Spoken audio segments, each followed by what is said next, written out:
Israel's defense minister is visiting the Pentagon today for a rare in-person meeting with Secretary of Defense Lloyd Austin. This comes as new video shows the violent abductions of some Israeli hostages taken during the October 7th terror attacks. Chief National Correspondent Matt Gutman has more from Tel Aviv, Israel, and we do want to warn you this video may be difficult to watch. That just released video showing Hamas gunmen racing into Gaza with 3 hostages on October 7th, warning that the video is graphic. American Hirsch Goldberg, Pollen, Aaliyah Cohen, or Levy are seen crammed in the back of that pickup truck, badly wounded and soaked in blood. The video from a Hamas terrorist's helmet camera. Hirsch's head pulled back as one of the militants says, "I want to take a selfie with him." And overnight, I met with Goldberg Pollen's parents. She literally watched it for the first time a few minutes ago. Yeah. How does a mother watch her son go through that? I'm not even sure yet. I felt terribly sorry for him. I don't think that any parent would ever want to see their child in any distress. All hostage families, we all feel this. How much more can we bear? Is the Israeli government doing enough to try to secure their release? The short answer is no. And I say that for one simple, indisputable fact.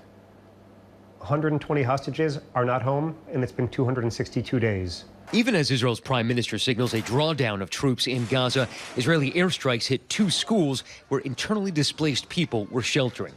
14 people killed, including 8 members of a single family. And Chief National Correspondent Matt Gutman joins me now from Tel Aviv, Israel, along with senior Pentagon reporter Louis Martinez for more.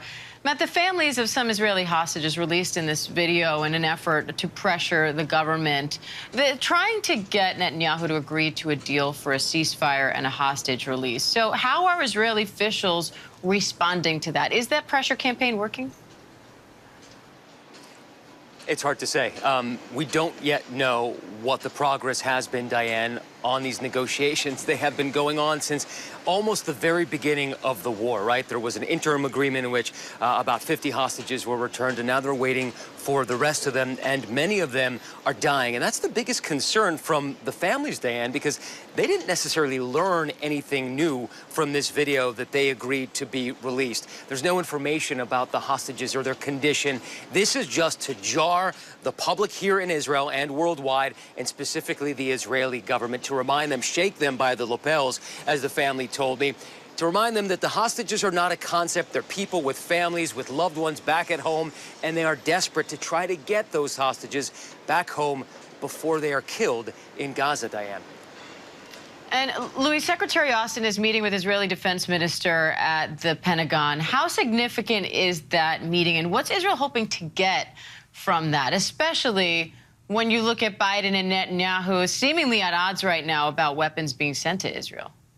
Diane, this is a very important visit. This is Yoav Gallant meeting not only with Defense Secretary Lloyd Austin, but also with Secretary of State Blinken yesterday, as well as the CIA Director, Bill Burns, who's been heavily involved in the negotiations between Hamas and Israel to try to bring an end to this conflict and to try to bring hostages back. But what the Israelis are looking for, and you've heard the complaints from Israeli Prime Minister Netanyahu, is that he feels that the United States has cut back, has slowed to a trickle the weapons flow that they have been providing to to Israel. But what you have across the board is American officials saying publicly and privately that that's not the case, that what has happened is that only that one shipment of 3,500 weapons was actually slowed down. We're talking about 2,000-pound bombs that I think the United States was concerned might be used in an offensive against Rafah. And that's what all of U.S. officials keep pointing to, but you keep hearing from Netanyahu, who doubles down, that no, the United States has slowed down to a trickle. But one possible answer here may be that at the start of this conflict, the United States rushed and surged a whole bunch of military assistance into Israel right after the October 7th attack. We think that hasn't slowed down because essentially it's no longer in a surge situation. But what is now the case is the normal of a foreign military sales program, which can be quite lengthy.